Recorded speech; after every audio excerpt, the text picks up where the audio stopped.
May mga pagkakataon ba na pakiramdam mo kabayan, napapagod ka kahit wala ka namang ginagawa? Or yung tipong kumpleto naman yung tulog mo, pero pagkagising mo sobrang bigat pa rin ang pakiramdam. Parang may mabigat na enerhiya na umihila sa tahanan, may mabigat na enerhiya sa paligid. Sa negosyo, kwarto, sala, o kung saan ka madalas tumatambay kabayan. Hindi lahat ng dumi kabayan nakikita ng pisikal na mata. Hindi dapat malinis lang ang pisikal na espasyo, hanggang espiritual dapat kiniklens yan. Ang incenso candle for cleansing mula sa Lika Merchandise ay espesyal na kandila na ginawa upang magbigay ng liwanag sa espasyo na ating ginagalawan. Incenso candle for cleansing, pang-cleanse ng lugar, pang-taboy ng negative energy para maganda ang pasok ng swerte at iwas sakit na bunga ng negative energy. Sa isang sindilang kabayan, gumagaan ang kapaligiran, lumilinis ang espasyo, nagiging mahimbing ang pagtulog sa gabi. Ito ay mainam na gamitin pang-cleanse na mga lugar kung saan natin nararamdaman ang negatibong enerhiya. Kung interesado ka kabayan, kailangan lang tong sindihan sa umaga at gabi. May yellow basket dito sa baba or pwede mong i-visit ang shop ng Lika Merchandise Incenso Candle for Cleansing.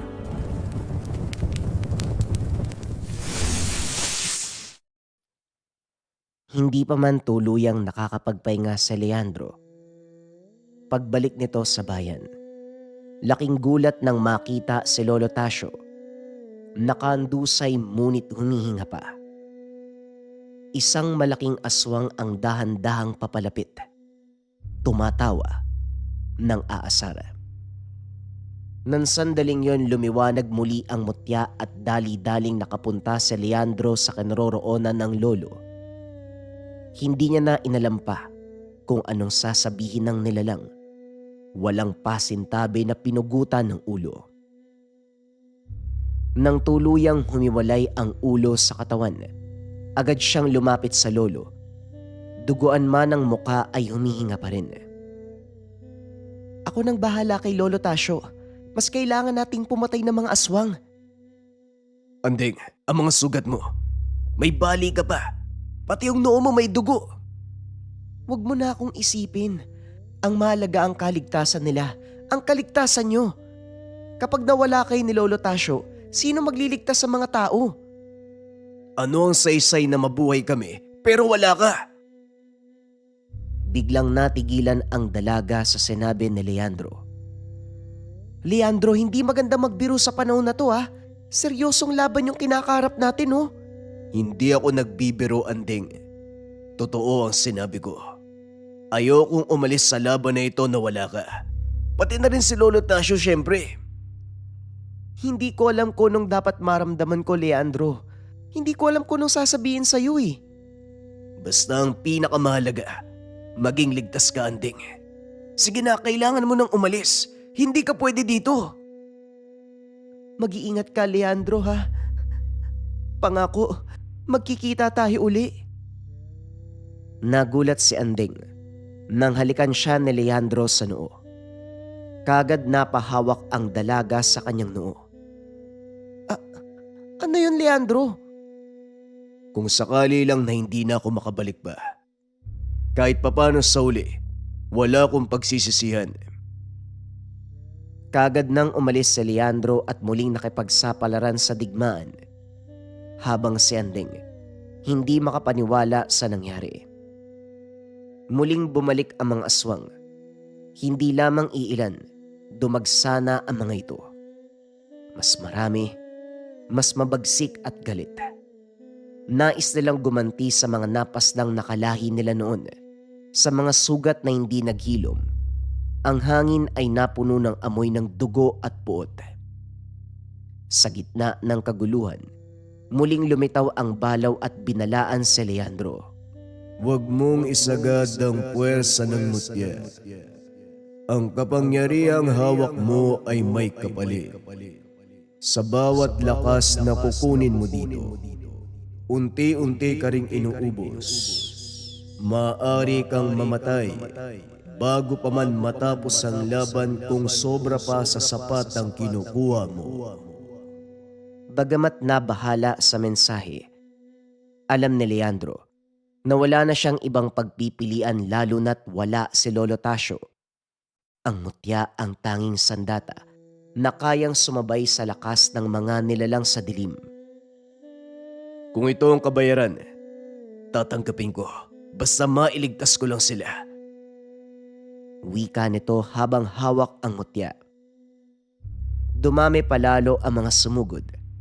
Ipinikit ni Leandro ang mga mata at hinanda ang sariling ialay upang tuluyang mapuksa ang mga aswang. Sa hindi inaasahang pagkakataon, biglang sumulpot ang balaw sa likuran. Ang anyong napakaliwanag, halos maglaho sa kadiliman. Huwag mong hayaan na tuluyan kang lamunin ng kapangyarihan. Humarap si Leandro. Pawis at dugo ang humahalos sa kanyang muka. Lumapit ang balaw. Ang mga mata ay may lungkot. May hangganan ang laman. Ang mutya ay hindi lamang sandata. Ito ay sumpa rin kung sino ang aasa dito ng lubos. Sa likod ng balaw naroon si Lolo Tasyo. Handa na muling makipaglaban. Anong ginagawa mo dito, Lolo? Hindi ka pa nakakapagpahinga ng maayos.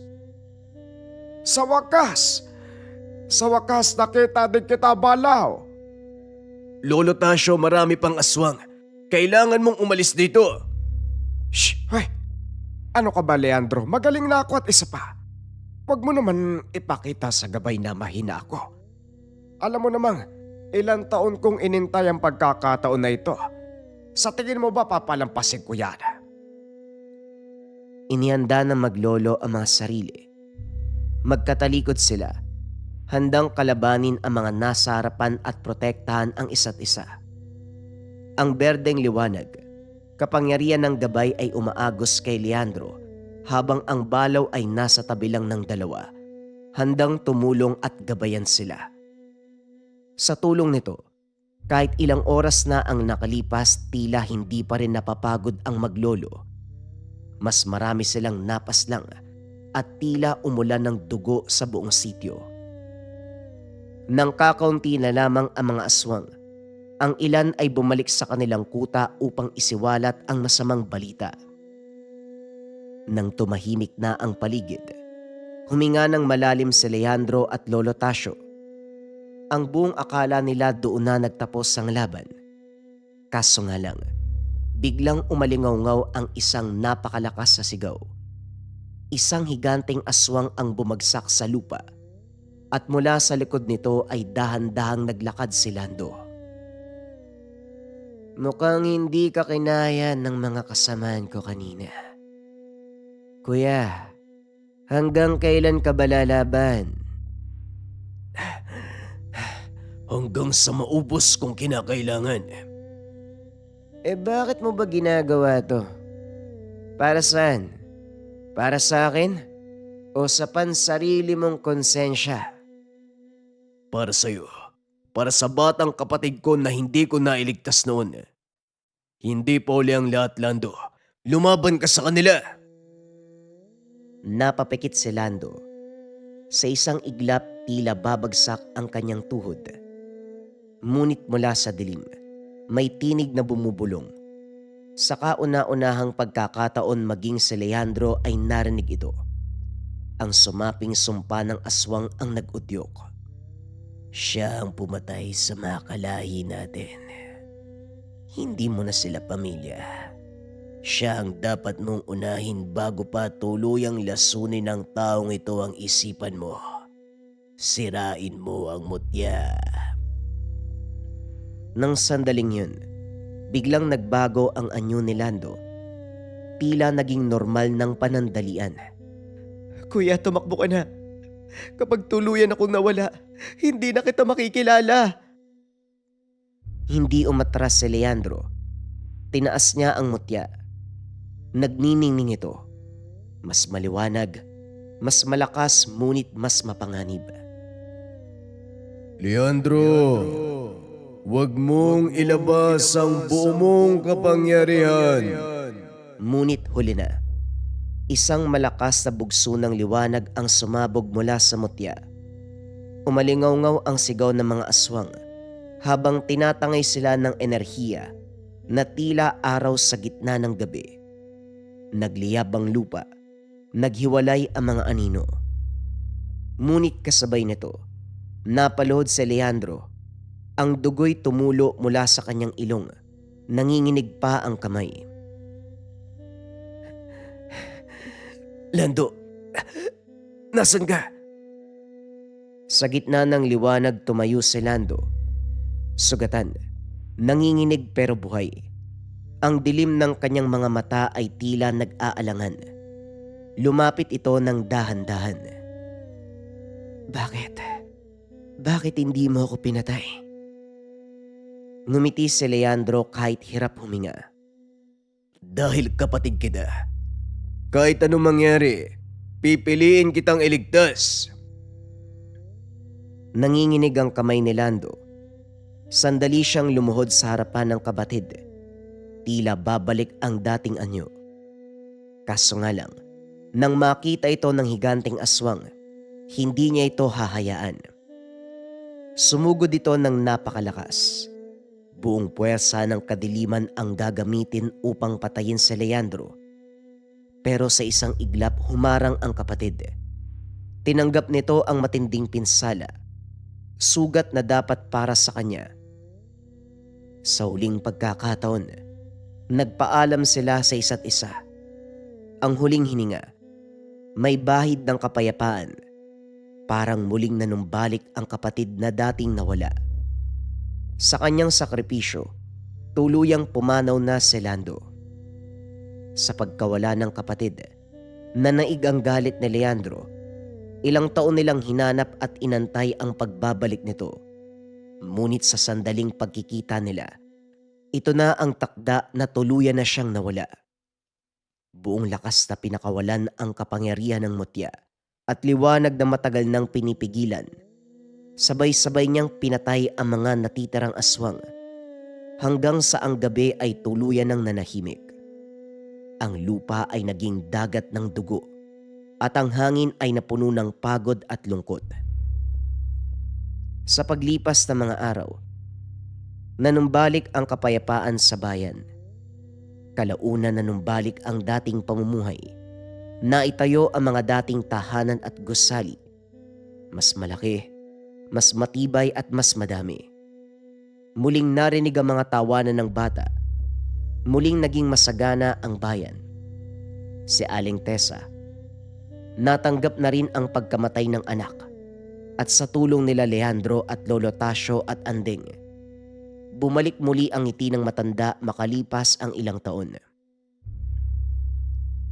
Leandro, magkape ka muna. Umagang-umagaw parang pagod ka. Maraming salamat, Andeng. Dahil nandito ka, pangako. Papatunayan ko sa'yo na hindi ka nagkamali ng pagpili sa akin. Kumusta naman si Teban? Ayos lang naman yung anak mo. Kasama ni Aling Tessa at Lolo Tasio. Anong anak mo? Anak natin, ikaw talaga. Sandaling katahimikan ang namagitan sa mag-asawa. Pero alam ko kahit anong saya natin, iba pa rin yung puwang na naiwan ni Lando sa puso mo. Meron talagang mga sugat na hindi kayang gumaling. Ang tanging magagawa na lang natin ay tanggapin at umusad. Payapa man ngayon, pero alam ko na balang araw ay babalik silang muli. Alam ko, pero sulitin na lang natin yung mga sandaling payapa at tahimik ang sityo. Hindi man sila tumigil, kahit papano handa tayo. Lalaban tayo muli. Magtatagumpay. Ngunit sa puso ni Leandro, alam niyang hindi ito ang wakas. May mga dilim na hindi kailanman tuluyang nawawala. May mga kaaway na laging babalik. Kaya pinili niyang manatili bilang tagapagbantay, bilang tagapagtanggol. Sapagkat kahit anong gawin nila, babalik at babalik pa rin ang mga nilalang ng dilim. At may kailangang tumayo sa pagitan ng liwanag at kadiliman.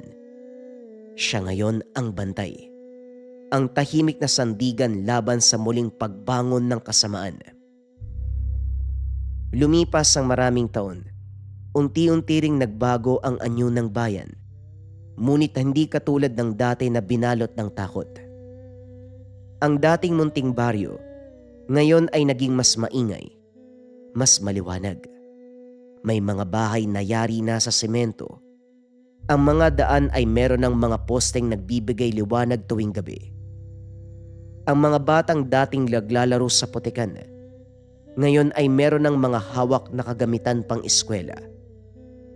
Puno ng libro at mga kaalaman sa mundo.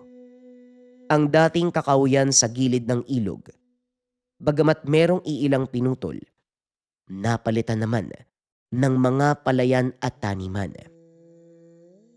Ngunit sa kabila ng pagbabago ng paligid, merong mga bagay na hindi talaga nagbabago. Ang pakiramdam na parang may nagbabantay na anino, at sa puso ng bayang iyon, nananatili si Leandro, ang mandirigma na matagal nang nagdadala ng mutya ng balaw. Kaso nga lang ngayon, matanda na siya. Ang dating matikas at tindig, napalitan ng bahagyang pagkayuko, na parang sa bawat taon, may dinadagdag na bigat sa kanyang balikat. Ang mga hakbang ay mabagal na, may kaunting bigat, hindi dahil sa takot, kundi dahil sa katawan ay unti-unti nang sumusuko sa panahon. May uba na ang buhok, ang dating matibay na bisig, may bakas na ng panghihina. Ang mga kamay niyang dating hindi nanginginig, kahit sa gitna ng digmaan, ngayon ay meron ng panginginig, lalo pa kapag malamig na ang gabi. Bagamat maraming pagbabago, merong isang bagay na hindi napalitan. Nakasabit pa rin sa leeg ang mutya ng balaw. Kumikislap sa tuwing tinatamaan ng liwanag ng araw. Mahina ngunit buhay. Parang ang puso nito patuloy pa ring tumitibok sa kabila ng paglipas ng panahon. Isang dapit hapon nakaupo si Leandro sa harap ng kanilang bahay. Tahimik ang paligid. Ang tanging maririnig lamang, mahinang huni ng mga ibon na pauwi mula sa kanilang pugad at mga malayong tunog ng mga batang naglalaro sa kalsada. Ang papalubog na araw, nagbigay ng kulay kahel sa kalangitan at ang liwanag nito ay dumadampi sa mukha ni Leandro. Pinapakita ang mga guwit sa balat na dala ng panahon. Nang sandaling yon, tila bumalik ang lahat ng alaala. Ang mga amoy ng dugo sa hangin, ang sigaw ng mga nilalang sa dilim, at bawat bigat ng laban na kanyang hinarap noon. Napahawak ang matanda sa mutya na parang isang lumang kaibigan na matagal na niyang kasama. Matagal na tayong magkasama. Mas matagal pa sa inaakala ko. Ilang ulit mo na akong iniligtas. Ang bayang ito, ilang ulit mo na rin akong kinawaan ng lakas. Napangiti ang matanda ng bagya, pero may halong lungkot. Napapikit siya. Ang dibdib ay bahagyang tumaas. Bumaba sa isang malalim na buntong hininga. Pakiramdam ko, hindi na ako katulad ng dati. Hindi na kaya ng luma kong katawan ng mga panibagong laban. Nang sandaling yun, biglang dumaan ang isang malamig na ihip ng hangin. Kumaluskos ang mga dahon sa puno sa tabi ng bahay. At doon, naramdaman niya muli ang isang presensyang matagal niya nang kilala. Hanggat hawak mo ang mutya, Leandro, hindi pa tapos ang tungkulin mo. Bahagyang napangiti si Leandro. Matagal na ang huling beses na nagparinig ang kaibigan. Gabay, nariyan ka. Alam kong alam mo na napapagod na ako. Dahang-dahang inunat ang mga paa. Hindi na katulad ng dati ang buto ko. Hindi na akong binatang kayang tumakbo ng mabilis sa dilim. Hindi na ako yung tipong kayang humarap sa 10 nilalang nang walang pag-aalinlangan. Sandaling katahimikan ang namagitan sa dalawa. Hindi lakas ng katawan mo ang hinahanap ng mutya, kundi ang lakas ng loob, ang kabutihan ng puso.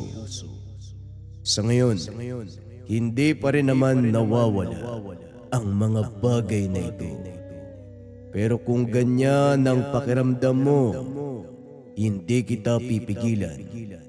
Pero tandaan, darating ang araw na kailangan mong pumili kung sino ang tagapagmana, kung sino ang karapat-dapat na humawak ng mutya. Nanatiling nakatingin si Leandro sa papalubog na araw. Ang kahil na liwanag, unti-unting naging lila, hanggang sa naging asul. Katulad ng kanyang buhay, unti-unti na ring lumipat sa panibagong yugto. Matagal ko nang inisip ang bagay na yan. Tahimik siyang tumango kahit walang nakikitang kausap. Sa loob ng bahay, nakasabit pa rin ang lumang tungkod ni Lolo Tasio. May alikabok na ang kahoy, ngunit hindi kailanman nawala ang presensyang iniwan dito. Sa tuwing dadaan si Leandro noon, tila naririnig niya pa rin ang mahinang ubo ng matanda. Ang tunog ng dasal tuwing madaling araw, ang amoy ng halamang gamot na palaging nakapalibot sa tahanan. Matagal nang pumanaw si Lolo Tasio. Hindi sa gitna ng digmaan, hindi rin sa sakit na puno ng paghihirap. Pumanaw siya sa isang tahimik na umaga. Ang araw ay sumisikat pa lamang noon. May mga ibong kumakanta. Napapalibutan siya ng pamilya at mga taong tinulungan niya noong nabubuhay pa. Nakahiga sa banig. Malamig ang katawan, ngunit may bahagyang ngiti ang nakaukit sa labi. Tila nabuhay ng matiwasay at masaya ang matanda. Naalala pa ni Leandro ang huli nilang pag-uusap. Ang hindi niya lang alam, yun na pala ang huling pagkakataon. Leandro, ang buhay ng mandirigma, hindi lang puro laban. May mga panahon din na kailangan mong matutong mabuhay sa kapayapaan. Nakaupo si Lolo Tasio noon. Hawak ang kamay ng apo. Paano kung hindi ako payagan ng dilim, Lolo? Darating ang panahon na ang haharapin mo ay hindi para sa'yo, kundi para sa mga susunod sa'yo. At sa oras na dumating ang araw na yon, huwag kang matakot magpahinga, sapagkat nagawa mo na ang iyong bahagi, natapos mo na ang iyong misyon. Pumanaw si Lolo Tasio nang may ngiti sa labi. Hawak ang agimat at kamay ni Leandro. Walang takot, walang pagsisisi. Isang mahaba at makabuluhang buhay ang kanyang tinapos. Madalas pa rin kinakausap ni Leandro ang alaala ng matanda tuwing dapit hapon, kahit walang sumasagot. Pinapakiramdaman niya, kahit papano nakikinig ang lolo.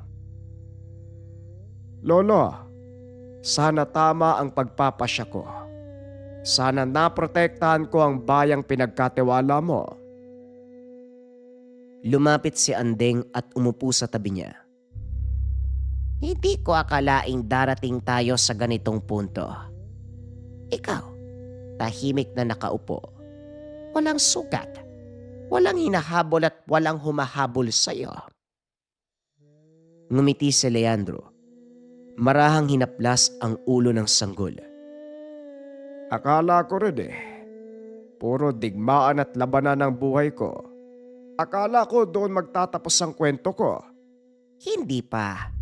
Ngayon meron kang mas mahalagang ipaglalaban. Tinignan nila ang bata. Tama ka. Si Teban. Maigpit ang pagkakahawak niya sa sanggol. ngunit hindi nakakasakal, na parang takot mawala ito kung sakaling bibitiw siya. Hindi ko hahayaang maranasan niya ang dinanas natin. Hanggat kaya ko, babantayan ko siya. Hindi mo kailangan mag-isa. Pamilya tayo. At kung dumating man ang araw na kailangan niyang matutong lumaban, tuturuan natin siya kung paanong lumaban ng hindi nawawala ang puso. Lumipas ang ilang mga taon. Lumaki si Teban sa tahanan na puno ng pagmamahal. May tawanan, kwentuhan, may mga gabing payapa at tahimik. Pero sa kabila nun, may aninong palaging naroon. Ang mutya sa leeg ng ama, mga kwento ng digmaan, ang mga sugat na hindi nakikita pero lubusang hindi naglalaho. Isang gabi, napansin ni Teban na kumikislap ang mutya ng ama. Tay, bakit parang buhay yung bato mo? Hindi po ba yung mga bato walang buhay? Katulad ng mga nasa labas, yung mga nilalaro ko? Napangiti si Leandro. May lungkot sa mata ngunit may lambing. Maraming buhay ang nailigtas nito noon, anak. Sino po nagbigay sa'yo niyan? Isang kaibigan. Di mabait po yung kaibigan na yun. Oo naman. Mabait at malakas. Kung kaibigan niyo po yung nagbigay sa inyo niyan, ibig sabihin po ba na sa kaibigan niyo rin yan ibibigay? Hindi naman, anak. Kahit kanino pwede, basta karapat-dapat. Ibig sabihin, ibibigay niyo po sa akin. Bagyang napatahimik si Leandro. Nag-isip kung ano ang dapat isagot sa bata. Napatingin sa mutya at napahawak. Sana. Pero hindi din sana umabot sa puntong kailangan mong gamitin to. Kung sakaling sa'yo nga mapunta at kung sakaling kailanganin mo ito, sisiguraduhin kong handa ka na. Paminsan-minsan na lamang nagpapakita ang balaw habang tumatanda si Leandro. Dati, halos hindi siya nag-iisa. Sa bawat panaginip may babala. Nariyan ang presensya ng gabay. Parang aninong nakadikit sa likuran. Ngunit habang humahaba ang panahon at mas tumatahimik ang buhay sa baryo, lalong naging bihira ang paglitaw nito. Hindi na ito sumusulpot sa bawat ihip ng hangin at hindi na rin sa bawat gabing may tinig na bumubulong sa kanyang isipan. Ngunit alam ni Leandro na may dahilan ng gabay kung bakit hindi na ito nagpapakita. Isang gabi, habang naglalakad siya sa tabi ng ilog, tahimik ang paligid. Huminto si Leandro sa gilid. Napatingin sa refleksyon ng tubig. Isang matanda, may bakas ng ilang taong pakikipaglaban at pagod. Matagal na rin mula nung huli kitang naramdaman. Walang sumagot. Tanging tunog ng tubig at kuliglig lamang ang narinig. Pagkalipas ng ilang sandali, gumalaw ang ibabaw ng bahagi ng ilog. Parang may dumaan sa ilalim. Umikot ang tubig sa gitna ng mahinang alon. Unti-unting nabuo ang isang anino. Malabo, pero alam na kagad ni Leandro kung sino o ano ito. Tama ka. Matagal na nga. Akala ko tuluyang ka nang nawala. Hindi ako nawawala. Naghihintay lamang. Hindi mo na ako kailangang makita sa bawat akbang. Kung ganon bakit ka nagpakita ngayon? Dahil malapit na ang oras. Napapikit si Leandro. Parang matagal nang inaasahan ng sandaling ito. Alam ko, pero hindi ko alam kung handa na ba ang anak ko. Kailangan mong ipagpatuloy ang pagsasanay niya.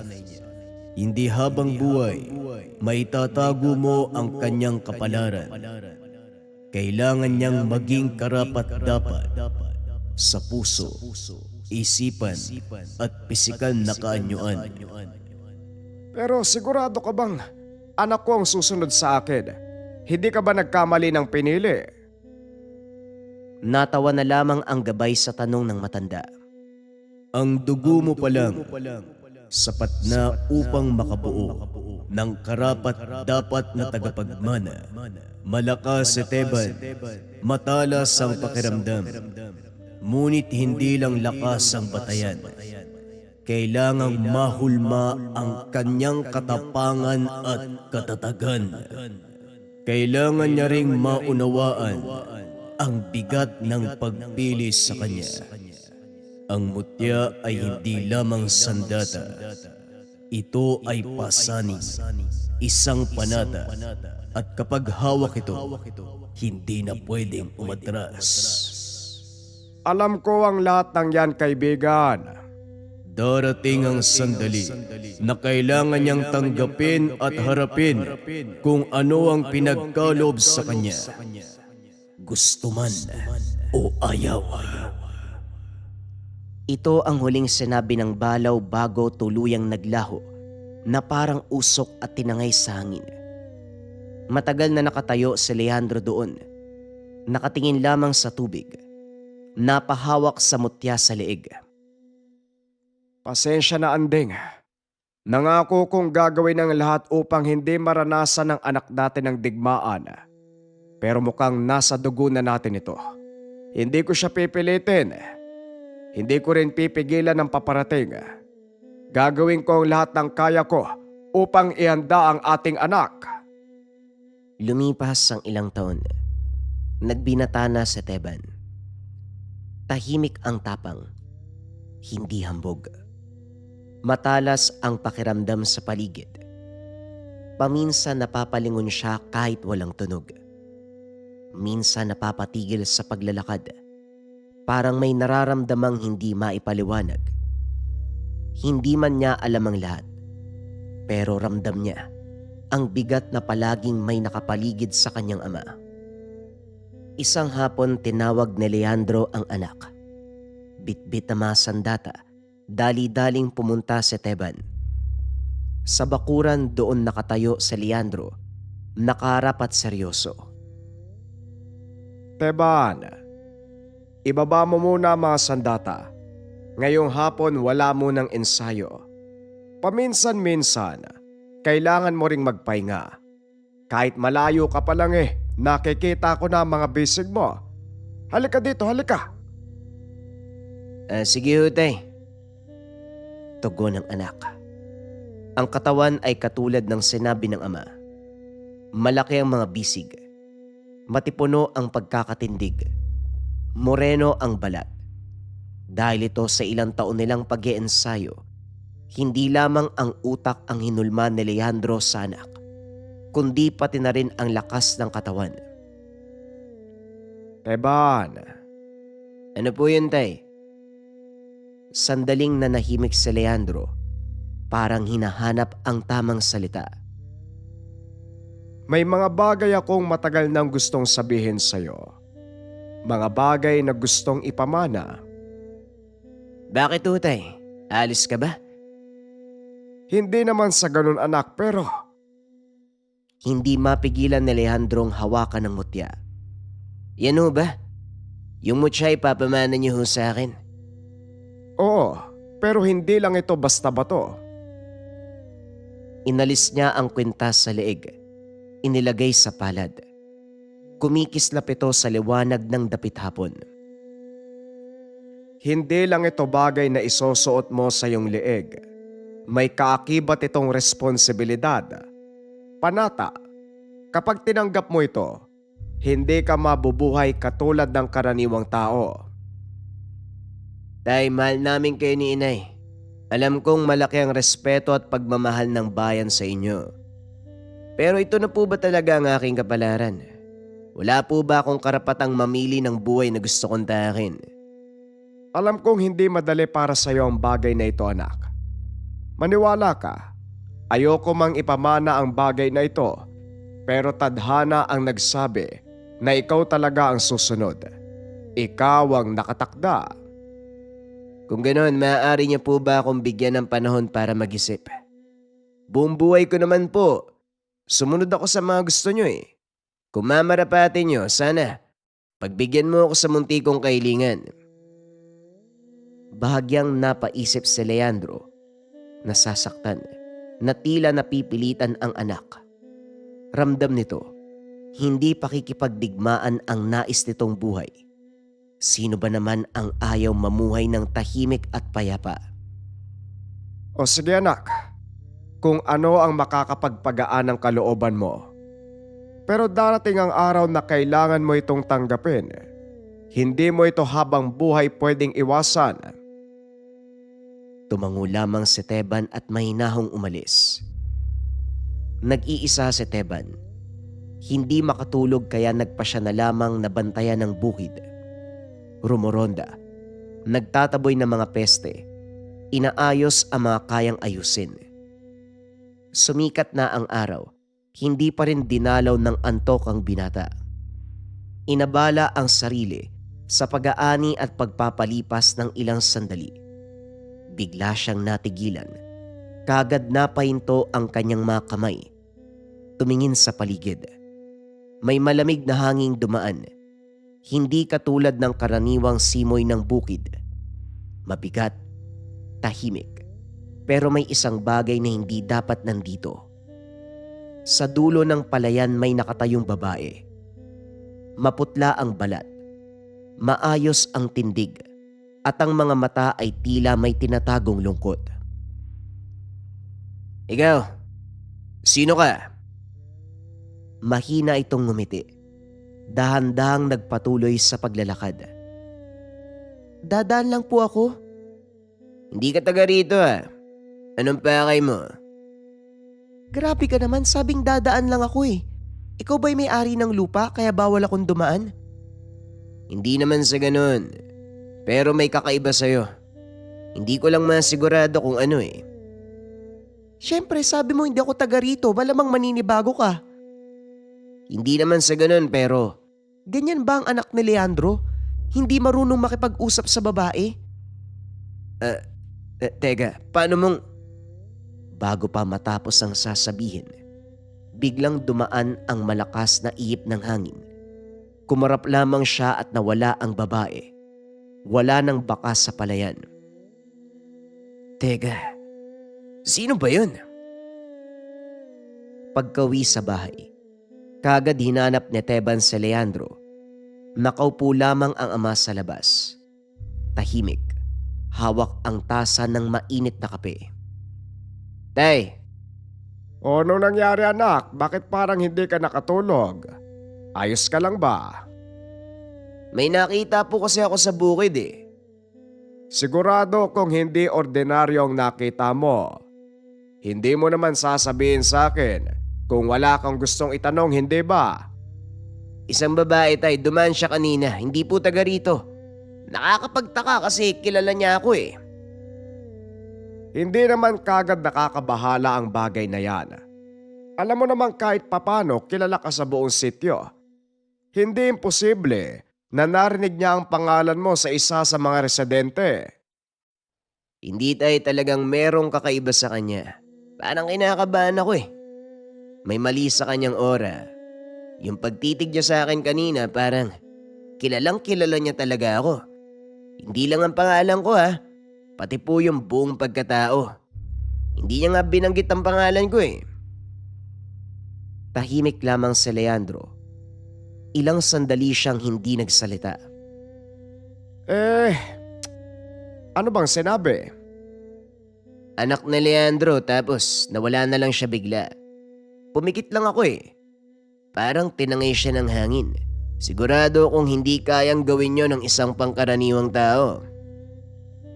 Mas lalong tumahimik si Leandro. Dahan-dahan niyang ibinaba ang tasa. Simula bukas, dodoblehin ang pagsasanay mo. Mas lawakan ang pinag-aaralan. Bakit po tay? Hindi pa po ako sigurado kung gusto kong tanggapin ang papamana nyo eh. Hindi ito dahil sa pamana. Para maging handa ka. Saan ko naman po kailangan maganda? Sa mga nilalang na hindi mo pa lubos na nauunawaan.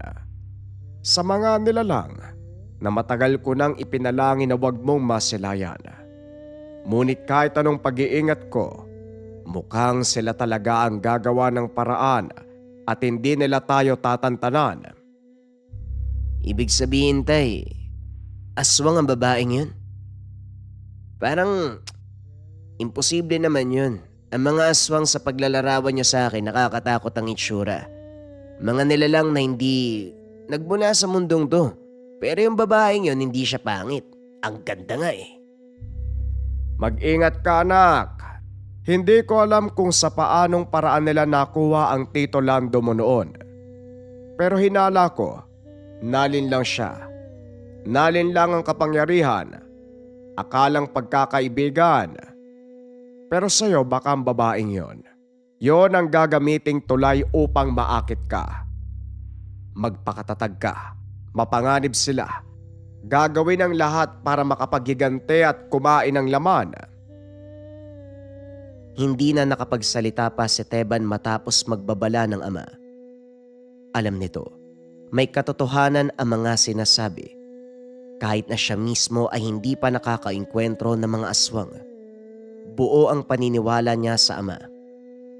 Nang mga sumunod na araw, mas dinoble ni Teban ang pagsasanay. Sa likod ng tahanan, sa gubat, sa tabi ng ilog, kung saan-saan dinala ni Alejandro ang anak. Hindi natin alam kung kailan o saan kanila pwedeng atakihin. Kaya mas maganda ng lahat ng lugar ay pagsasanayan mo. Makinig ka sa paligid mo, iho. Makinig saan, ama eh? Tahimik naman ang paligid. Hindi tenga ang gamitin mo, kundi pakiramdam. Pakiramdam. Kapag masyadong tahimik, doon ka mag-ingat. Tinapik niya ang balikat ng anak. Sige, pumikit ka. Bakit to? Basta pumikit ka. Pumikit si Teban at huminga ng malalim. Anong nararamdaman mo? Hangin, ang lupa, ang init. May kulang. Tahimik na si Teban. Ilang sandali pa, may malamig na dumaan sa kanyang batok. Teka, may kakaiba. Yan ang hanapin mo. Kapag merong presensya, kahit hindi mo nakikita, mararamdaman mo ito. Kapag may mali sa hangin, mararamdaman mo. Bata ka pa lang, alam kong nararamdaman mo na ang enerhiya sa paligid. Kaya makinig ka sa iyong kutob. Yon ang gagabay sa'yo. Pero tay, paano kung hindi ko kayang lumaban? Hindi kita pinipilit lumaban. Tinuturuan kitang mabuhay. Pero hindi po ba pareho lang yun? Hindi, anak. Kapag natuto ka ng mabuhay, doon ka lamang lalaban. Pagsapit ng hapon, nag-ensayo mag-isa si Teban sa gilid ng gubat. Sinisigurado ng binata na wag sayangin ang mga turo ng ama. Bukod sa pisikal at mental na pag-iensayo, pumipikit siya, nakikinig sa hangin, pinakikiramdaman ng paligid. Habang nagpapahinga, may lamig na dumaan. Alam kong nandyan ka. Mula sa likod ng puno, lumabas ang babae. Tama nga, marunong kang makiramdam. Bakit ka bumalik, Isabel? Paano mong nalaman ang pangalan ko? O paano mo rin nalaman ang pangalan ko? Ha? Ulitin ko yung tanong. Bakit ka bumalik? Hindi ko alam. Pero panganib ka. Oo, panganib ako. Teka, bakit ba hindi mo ako sinasaktan? Hindi kita gustong saktan eh. Bakit nga? Kapag nakikita kita, hindi ka mukhang kaaway. Kapag nakikita din kita, hindi ka naman mukhang halimaw. Saglit silang nagkatitigan. Parehong nagulat sa mga sinabi. Malito eh. Alam ko. Dapat umalis na ako. O bakit, babalik ka pa ba? Gusto mo ba? Kung gugustuhin mo, edi bumalik ka. Hindi na sumagot si Isabel. Ngunit hindi rin siya kagad umalis. Nag-alangan kung ano ang dapat gawin. Araw-araw ang pag-iensayo. Araw-araw din ang presensyang nararamdaman ni Teban. Paminsan sa puno, paminsan sa ilog, minsan sa likod ng mga damo. Isang gabi, naupo siya sa isang malaking bato sa gilid ng sapa. Bakit nga hindi mo ako sinasaktan? Ikaw ba? Bakit hindi mo tinatawag yung tatay mo kapag nandito ako? Gusto mo ba? Pwede ko naman siyang tawagin. Pero bakit nga hindi mo ginagawa? Kapag ginawa ko yun, hindi na kita makikita. Sandaling katahimikan bago muling nagsalita si Isabel. Alam mo naman sa sarili mo, di ba? Delikado akong kasama. Ano naman, delikado na yung buong buhay ko eh. Hindi na masamang dagdagan. Kapag nalaman to ng mga kalahi ko. Kapag nalaman to ng tatay ko. Sabay silang tumawa, ngunit may bahid ng lungkot. Kahit hindi sabihin, alam ng dalawa na merong namamagitan sa kanila at hindi ito pangkaraniwan. Nang mga sumunod na linggo, mas dumalas ang pag-uusap. Hindi puro babala at pag-iingat. Minsan ay kwentuhan. O nga no, di ko pa natatanong sa'yo, may pamilya ka? Basta may lahi ako. Ganun ba? Ang tanong dyan, masaya ka ba sa kanila? Hindi ko nga alam kung ano yung masaya eh. Kung sabagay, tama ka naman. Ako rin minsan, hindi ko na din alam eh. Palagi kang nag-iisa sa pag-iensayo ah. Bakit pala wala na yung tatay mo? Mas madali kasi mag-isip kapag mag-isa ka. Pero madali ding malungkot. Pero kapag nandyan ka, hindi na ako malungkot. Ganun din ako eh. Isang gabi, dumating si Teban ng mas maaga sa kanilang tagpuan. Narinig niya ang mga kaluskos mula sa dilim. Nakita si Isabel pero hindi tao ang anyo. Kumikislap ang mga mata. Matalim ang presensya. Malamig ang hangin sa paligid. Bagamat alam ng binata na aswang ito, hindi pa rin niya inaasahang makita ang ibang anyo. Napaatras si Teban. Isabel? Lumingon ang dalaga. Unti-unting bumalik sa anyong tao. Hindi mo dapat makita yun eh. Ano ka ba? Matagal ko naman nang alam. Pero bakit nagulat ka? Hindi ko rin alam. Pero ang tanong dyan, bakit hindi ka lumapit sa akin? Di ganun din, hindi ko rin alam. Dapat nga lumayo ka sa akin eh. Hindi ko kaya. Ang katulad nyo ng ama mo, kayo yung pumapatay sa lahi namin. At ang lahi nyo naman ang kumakain sa amin. Dapat magkalaban tayong dalawa, di ba? Oo nga, dapat magkalaban tayo. Bakit hindi tayo naglalaban? Alam nating pareho kung bakit hindi. Napatingin si Isabel sa kanya. Malito eh. Hindi ko dapat nararamdaman to. Hindi to ang misyon ko eh. Paano kung dumating yung araw na kailangan nating maglaban? Manalangin na lang tayo na hindi dumating ang araw na yon. Hindi ko alam kung anong gagawin. Magkatabi silang naupo.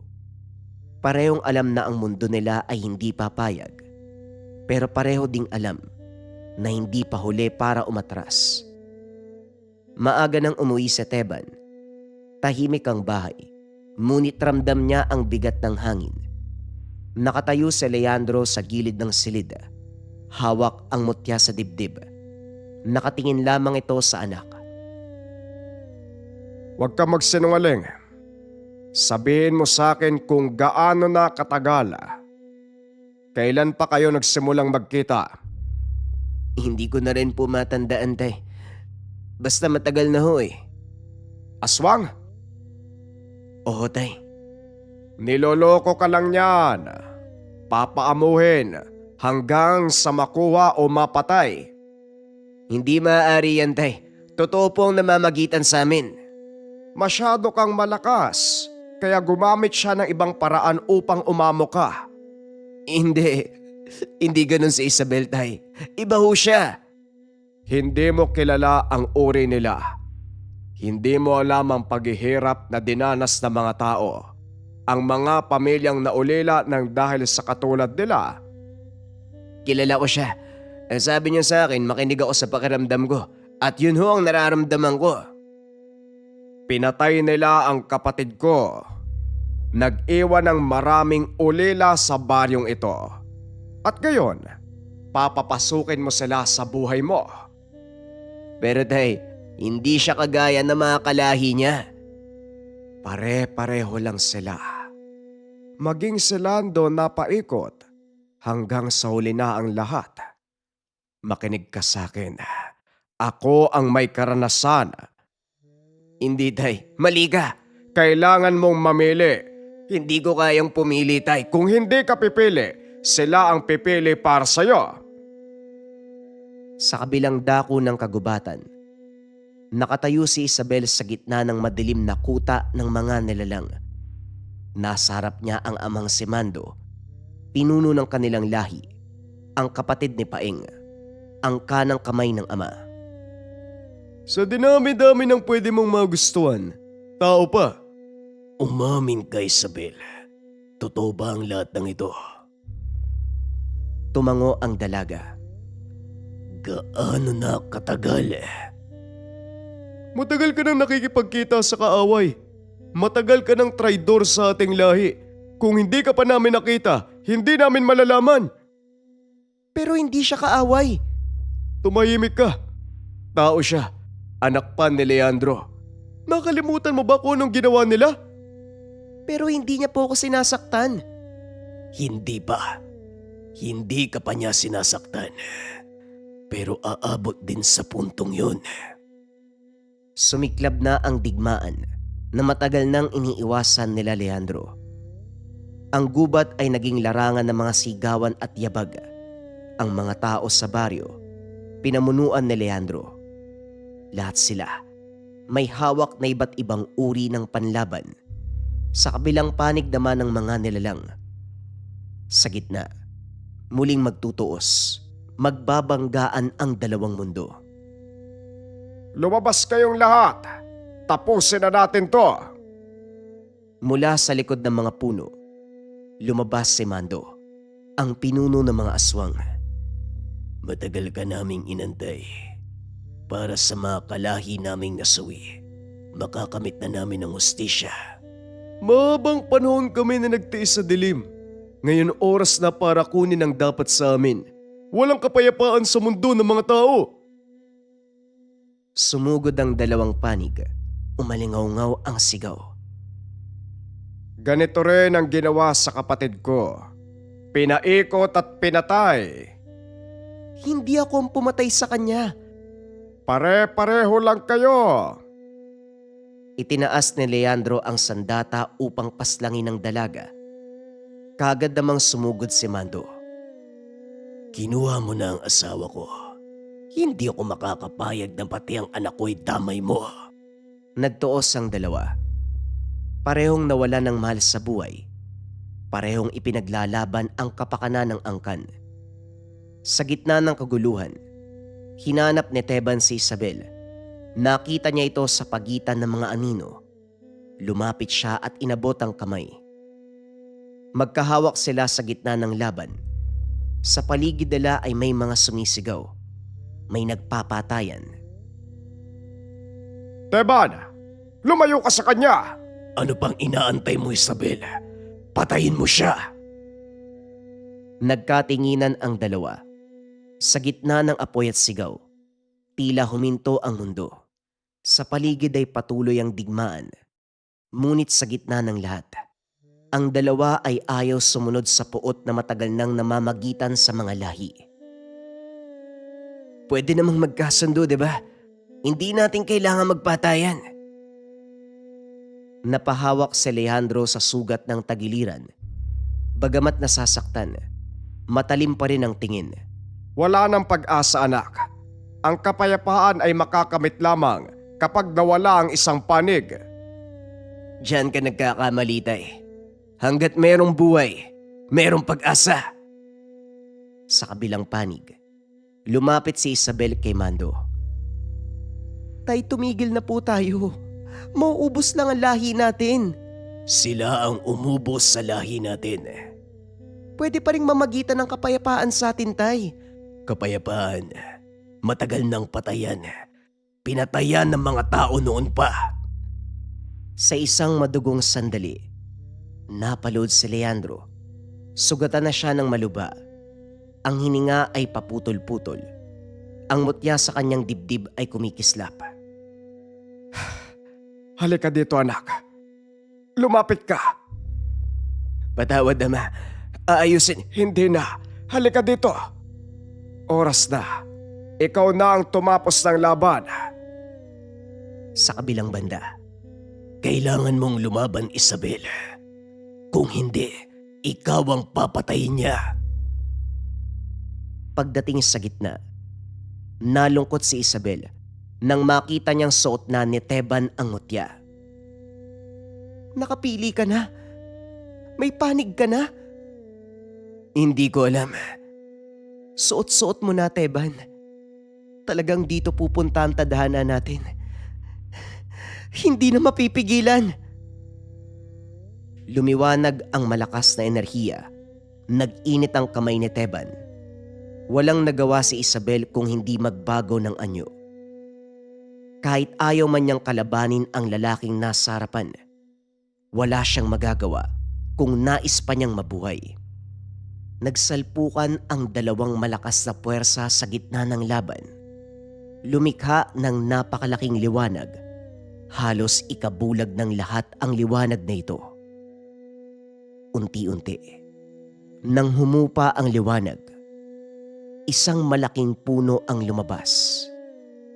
Ang mga dahon nito ay purong kulay pula na tila ba nagmula sa dugo ng tao. Hindi maintindihan ng mga tao maging ng mga aswang. Nakaramdam sila ng pag-asa, kapayapaan, matapos ng matagal na pakikipagdigmaan. Nakita ni Mando, nakita ni Leandro, na wala ang kanilang mga anak. Hanggang sa narinig nila ang boses ng balaw, umalingaw-ngaw sa buong lugar. Ang kapangyarihan ng mutya ay hindi lamang nasusukat sa lakas ng pisikal at pakikipagpatayan. Ang tunay na kapangyarihan ay ang mga taong merong pag-asa kahit kalaban pa nila ang tadhana at mundo. Nasa inyong harapan ang patunay. Dalawang taong inalay ang kanilang buhay upang matapos na ang matagal na hidwaan ng tao at mga nilalang. Matapos marinig ang boses, tila naunawaan na ng lahat ng naroon kung ano ang ibig sabihin nito. Nagkatinginan lamang si Leandro at ang pinuno ng mga aswang na si Mando. Kapwa tanggap sa magkabilang panig ang sakripisyo ng dalawang taong nagmahalan upang matapos na ang digmaan. Mabilis na lumipas ang panahon matapos nun. Naging alaala, patunay sa magkabilang angkan, ang simbolo ng puno na may dugong dahon. Ang lakas ay hindi lang nasusukat sa patayan. Ang kapayapaan ay hindi makukuha sa paggiganti. Dahil ito ay magbubunga lamang ng walang hangganang labanan. Ang kapayapaan ay makakamit kung merong magsasakripisyo, mag-aalay ng sarili para sa kapakanan ng nakararami. Ito ang tunay na lakas ng isang mutya.